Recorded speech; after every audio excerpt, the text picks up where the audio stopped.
The Cleveland Browns may have just lucked into their franchise quarterback in the most outrageous way possible. Big news out of the NCAA regarding one Brendan Sorsby, who could be a future Cleveland Browns quarterback. We're going to get into it, talk about why he's available, what it means, and what the Browns should spend in order to get him. Make sure you hit that like button, hit subscribe, give us a call. Tell us what you think about Brendan Sorsby, 216-260-3433. Noah, I just want to jump right in because I'm a little conflicted on this one, to be honest with you. So let's just start talking about it. Give us some background on Brendan Sorsby, who he is, and why he's available.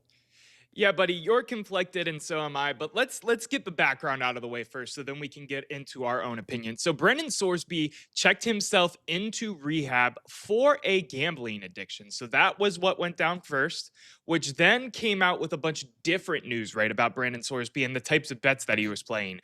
The 22-year-old Sorsby started his college career at Indiana in 2022 before a transfer to Cincinnati, where he played for the last two seasons. ESPN, citing unidentified sources, reported that the quarterback allegedly made thousands, yes, thousands of online bets on a variety of sports via a gambling app, which could impact his eligibility depending on the details.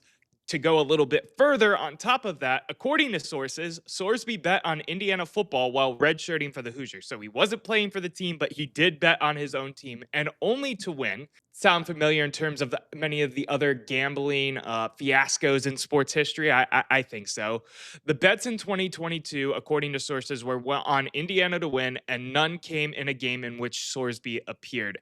And then just to give a little background, Brendan Sorsby in 2025 for Cincinnati had 2,800 yards, 27 touchdowns, 5 interceptions, and 81.5 QBR. And he was the number one quarterback when it came to the transfer portal and the class of players going in the transfer portal. That's a lot of information. Erik, what do you think about it? Well, first of all, if we rewind a little bit to 2022, that Indiana Hoosiers team was awful. Nobody, no Indiana fan was betting on Indiana. So it begs to question to me whether or not that's true. He was only betting on his own team to win. But let's set that aside for a second. Here are my thoughts. My thoughts, first and foremost, are that he's not ready for the NFL. When you say franchise quarterback, I think that's a stretch because he just hasn't seen enough game time. Keep in mind that he hasn't played a down at Texas Tech yet. He's obviously been at Cincinnati, not exactly the finest football program in the world, but I mean, they're not terrible and they've made strides, don't get me wrong. But I just don't think he's seen enough elite game time. He's got the arm strength, don't get me wrong. Like he has the physical tools, he just doesn't have the mental processing tools yet. So, what does that mean in terms of the Browns? I don't know. Is it one of those situations where we're saying, hey, we've got to go after this guy? Let's go through the supplemental draft if indeed this does happen, which I'm not convinced it will, because we don't want to miss out? Or is he actually a legit talent that could compete in the future for a starting role? That's a giant question mark as far as I'm concerned. Yeah, and to continue on the news, right? The NCAA has denied Texas Tech quarterback Brendan Sorsby request for reinstatement for eligibility in the 2026 season. Sorsby has completed his 35-day inpatient rehab for his gambling addiction in Goodyear, Arizona. And then, of course, he also came out with this long apology that you can go find on his social medias as well. So then this, of course, begs the question and brings us back to what you were saying, Erik. What does this mean in terms of what the Cleveland Browns should spend in the supplemental draft on Brendan Sorsby if it becomes to that point? Because I'm of the belief that he's not going to play another down of college football. I think because it's betting and he did bet on a team he played for, I think he's done in terms of the college football side of things. When it comes to the NFL, though, there's this beautiful, shiny little rule called the supplemental draft that we've alluded to, where basically you can bid your 2027 draft capital to spend on and acquire a player that might not be able to be drafted for certain types of reasons. And that's what we're looking at today. Are we going to bid, and what are we going to bid if Brandon Sorsby for sure joins the NFL supplemental draft? Well, it's draft season again, baby. Let's revise these draft boards. Listen, first of all, let's talk just for a second about whether or not he could return to NCAA football in Texas Tech. There's a question because they are suing the NCAA to reinstate him. And people are talking about, well, that could involve an injunction, which would kind of put a pause on everything and allow him to play. I don't know that that's the case, and I'm no legal scholar. Don't get me wrong. I never went to law school. I don't know if that's the case, though, simply because they already banned him from the NCAA and then upheld it. So what you're suing for is to overturn those rulings. So it's not like you're suing Brendan Sorsby and saying, "Hey, we're suing you that you can't play because of infractions, etc." We're suing, it's the opposite. The player is suing and saying, hey, I want to play, but the action that they would have to overturn has already taken place. So an injunction in this case, which would pause that, doesn't make a lot of sense because it's already taken place. And now you're asking the courts to say, were they able to do that, basically? So I tend to agree with you. He's not going to play another down in college football, at least not this year. He does have a court case. I believe it's June 1st, if I'm not mistaken. Correct. Yeah. But these things take a lot of time as well, and obviously the NCAA has resources that they could throw if they want to stretch this out and just make sure he doesn't play. I think that's the likely scenario. I do want to bring up that there is another point, though, here. Trinidad Chambliss, which is a quarterback that we talked about briefly here on the page, just because we didn't know what his draft status would be. And obviously, the reason he was not going to be able to play for Ole Miss in 2026 has nothing to do with gambling and some of the allegations on Brendan Sorsby's name, but he himself got an injunction, and that is why he's able to play in 2026. So there is some precedence that an injunction can be placed on a quarterback trying to fight against the NCAA, even if they already say no.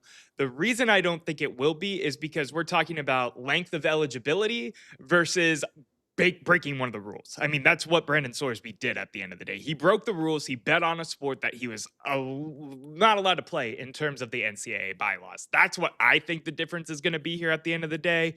And that's why it's going to end up being Brendan Sorsby in the supplemental draft and landing on an NFL roster in 2026.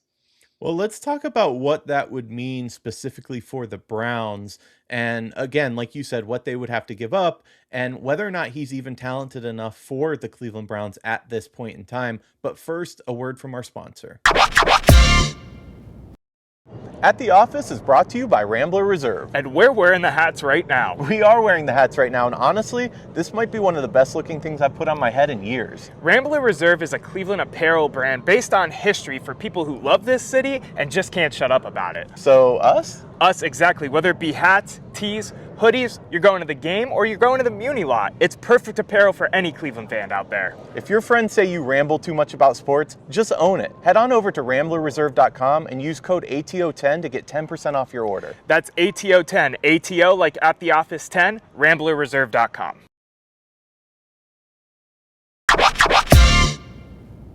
I have the hat on right now. I've been wearing it a lot, and people are asking me where I get it too. So make sure you go and get yours. I love the history-inspired articles of clothing. I got to place a bigger order because I want some more gear. RamblerReserve.com. Noah, we were talking before the break about Brendan Sorsby and specifically how he would fit, if he would fit on this team and what it would take to get him. Yeah, that's the question, right? I think the appeal of adding Brandon Sorsby is the fact that you're adding a guy with traits and talents that you think could have been or would have been potentially a first round pick in 2027, a year early at a discounted price because of the allegations and the stuff that he's gone through with his gambling addiction. So that's the appeal. The lack of appeal is, of course, do you think he's done with the gambling stuff? If you truly believe that and your background research says so, then you continue that down that path. And how long until he's NFL ready? You alluded to it already earlier. I think there's still development that needs to be had here for Brendan Sorsby, and you were hoping that that would happen in his final year of college at Texas Tech. Obviously, that's not the cards he's dealt now. That's a bad pun. My bad. But those aren't the cards he's dealt. That's just not what's going to happen here, in my opinion. I think he's going to go in the supplemental draft. So how long until he's ready to truly compete for a starting position in the NFL? Or will he ever get there without the NFL or without the college football experience, rather, that he could have had in 2026? Well, that's the thing that interests me the most because everybody seems to be going crazy over the potential of Brendan Sorsby. And I think it's more one of those situations where they don't want to miss out on something, on potential, rather than the talent that they already see. Keep in mind that he has already been in college for 4 years. He played 2 years at Indiana, 2 years at Cincinnati, and while obviously he didn't play much in that first year at Indiana, and they moved on from him after that, after his sophomore year, keep in mind that he has been in college already for 4 years, 2 years at Indiana and then 2 years at Cincinnati. So he has time in the NCAA already, but that speaks to the level of talent that he doesn't have, I would say. Like normally, a guy, if he's this talented after his junior year, he would be going into the draft anyway and be a potential high draft pick. The fact that he's fighting so hard to stay in college, I think, says everything you need to know. He has arm talent. He can make those throws. The problem is he still relies on his instincts a little too much in the at the college level right now. For example, using his legs too early. For example, like fitting in tight window throws. Those things don't exist in the NFL. And I think he's going to have a steep learning curve. And I just really feel like he is a guy that is more so people don't want to miss out on and miss out on the opportunity than a guy that they're actually ready for. Like if you put him up against the top 5 quarterbacks coming into the class next year, where does he rank? We can't know that right now, but he could have a terrible year at Texas Tech for all we know and be out of that top 5. You know, you have the Mannings, et cetera, of the world that are about to enter the draft next year. I'm not sold on him, to be honest with you. Yeah, I'm not sold on him in terms of being a for sure first round talent. I mean, if you would have had this conversation last year and say it was Garrett Nussmeier, we'd be feeling a certain type of way, right? Like that's just how this goes. That's why we want to see him play more. I don't think he's a finished product. I don't think he's a for sure lock to be a first round talent. I don't think he's a for sure lock to be a day 2 talent. You just never know. But where we're at in terms of the cards again that he's dealt, we're looking at trying to evaluate and decide how high of a draft pick we want to basically place on bid to try to get him to come to this roster. Because if you place a bid and say he is a first round talent and you only bid like a third or a fourth and that's the highest bid and you win it, that's a steal of a deal.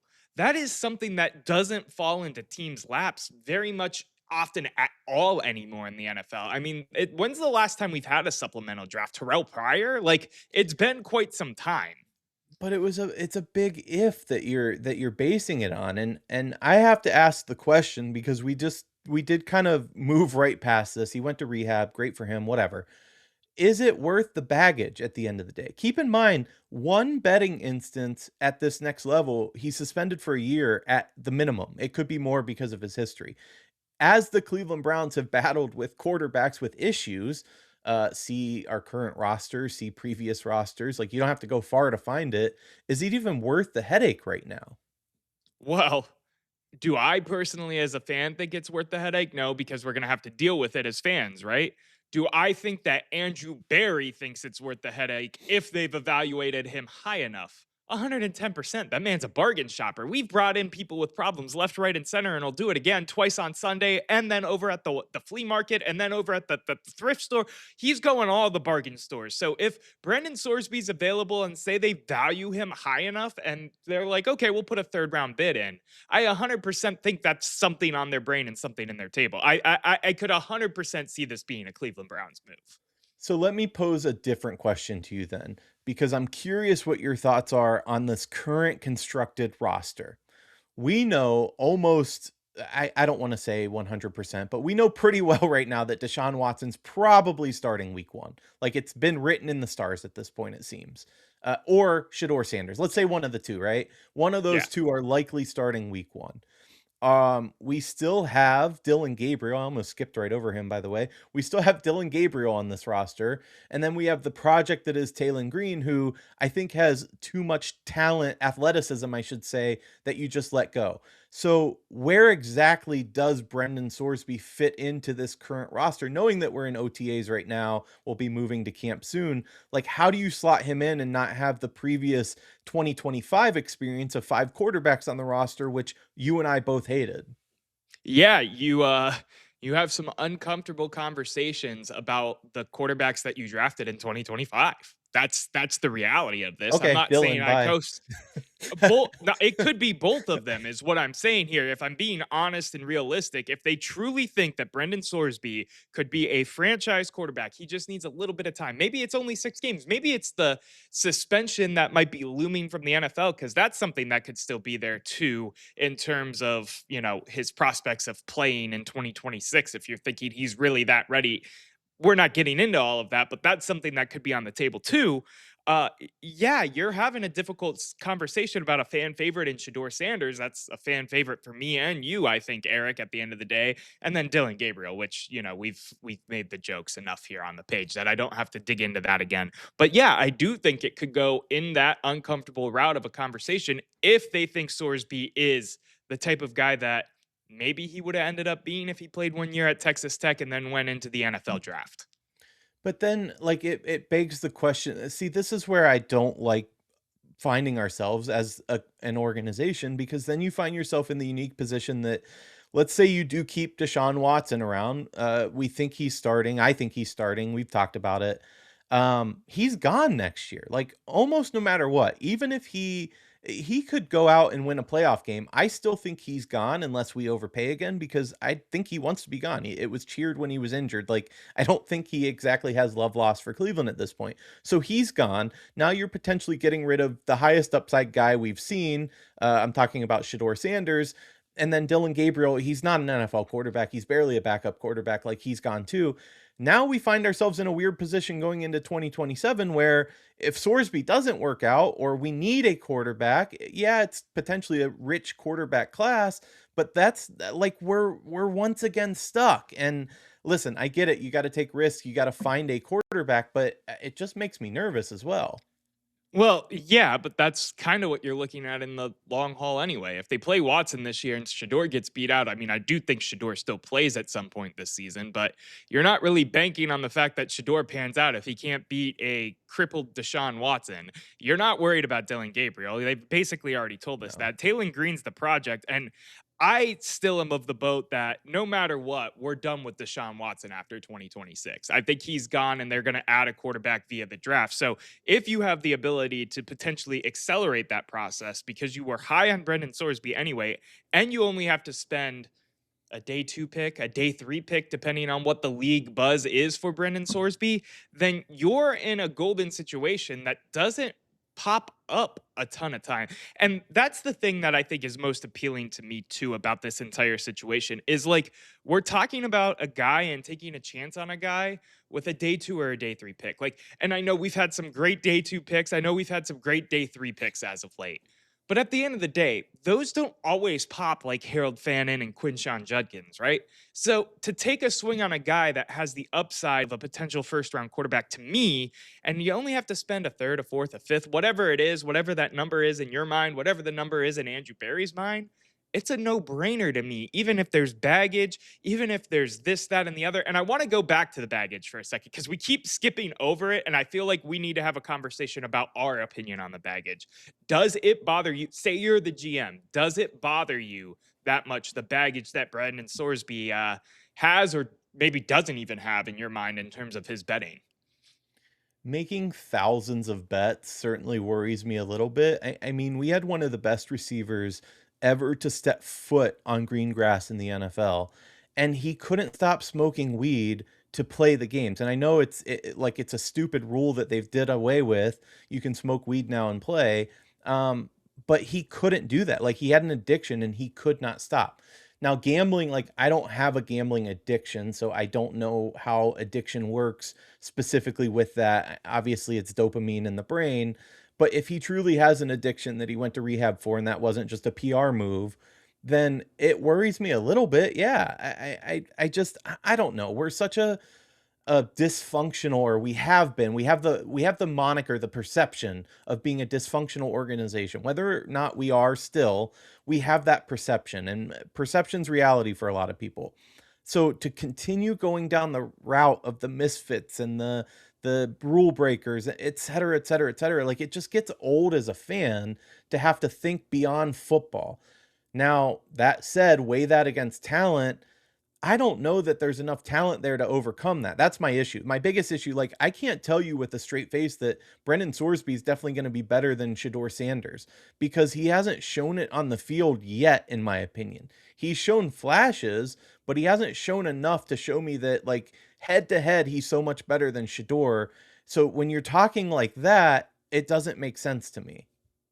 Yeah, and I think that's all fair pushback. And I think I'm ultimately, as a fan, in the same boat as you, is being sick of dealing with the misfits and, taking on baggage and just having to wear that as a fan and acting like we don't care because we still have to cheer. Well, we don't have to cheer on the orange and brown, but it's in our nature. It's in our blood to cheer on the orange and brown, right? So I'm with you in all of that.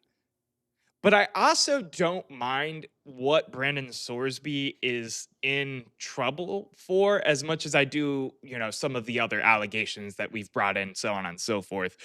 To It me, didn't harm yes, anybody.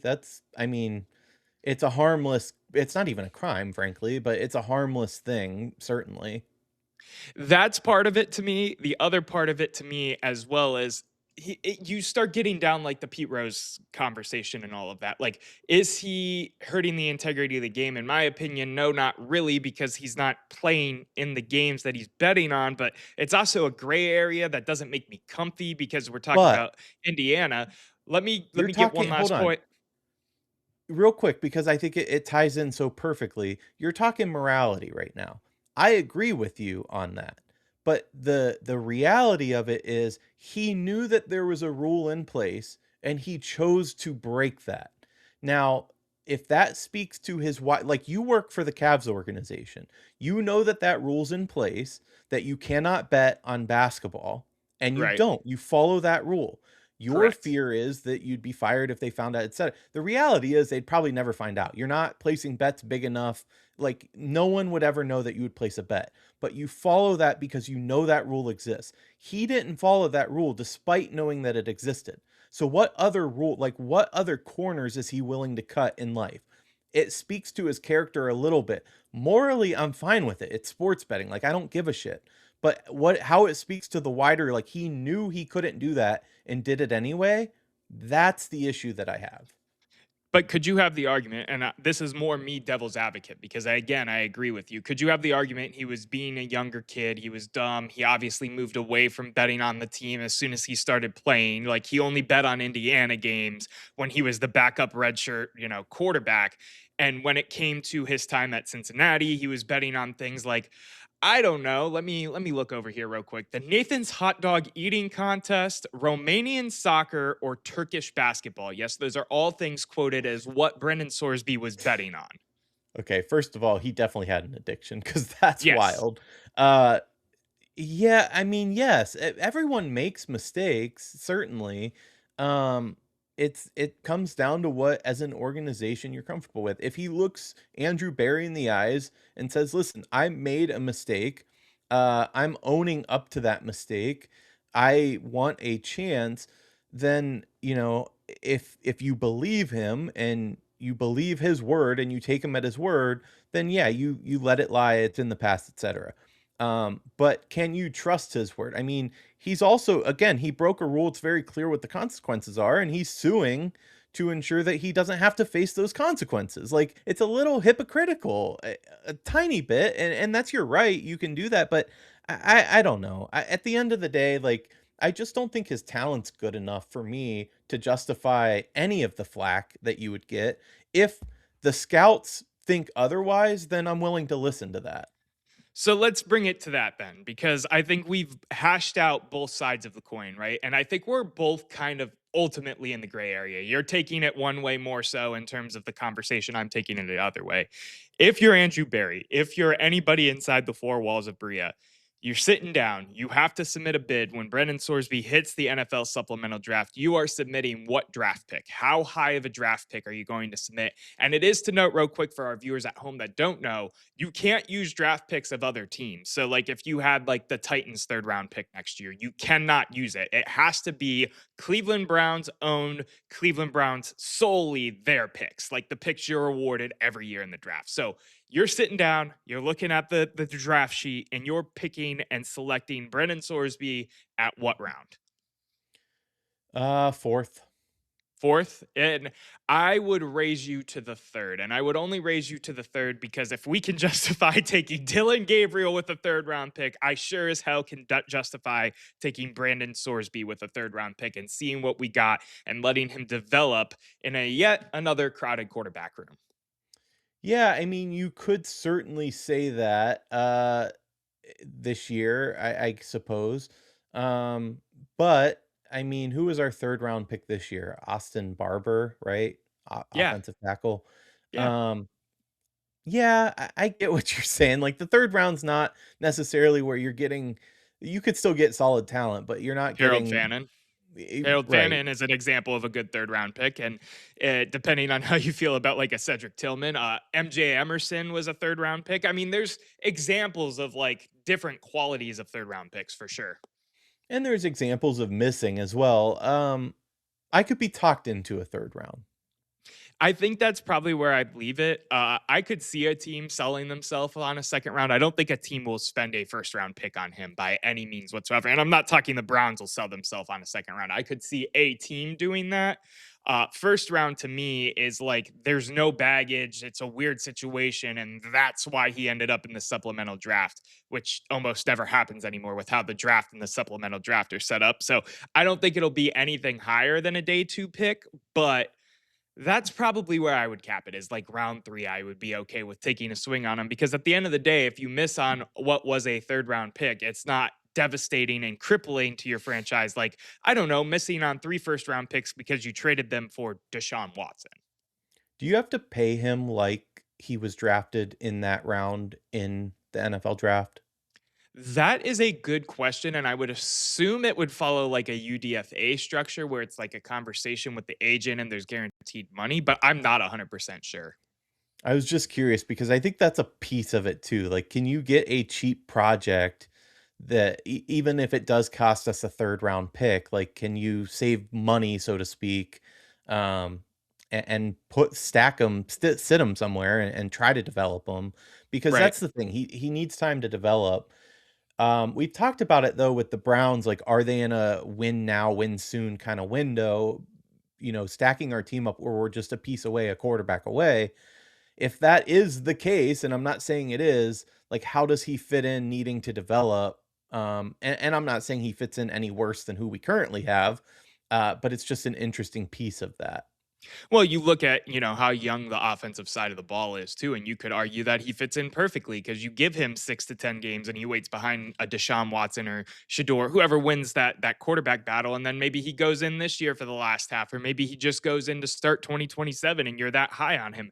I don't know the answer. I'm still in the camp of giving Shedeur a shot before we spend any more capital on anything. And that's where I thought we were going with this situation before all the Deshaun Watson news that has broke and continued to break months and months and months in advance now here. But at the same time, I'm not going to lie. I'm interested in Brendan Sorsby, the project. I'm interested in seeing what continues to play out for Brendan Sorsby's career, his addiction, everything, whether it be for the orange and brown or not, just because it's at the end of the day, it's a really interesting story to see what's going to happen next in the saga of a really complicated and muddy case for the NCAA, Texas Tech, the NFL, blase, blase, blah. It'll be interesting and something to certainly keep an eye on. I did read, by the way, we talked about the injunctions part of that. They are suing specifically for an injunction to ensure that he could play. So it would Correct. be ruled upon in that instance. I still think that he will be ruled against, but we shall see. On that note, the debate never ends, but the show does for now. We'll see you next time.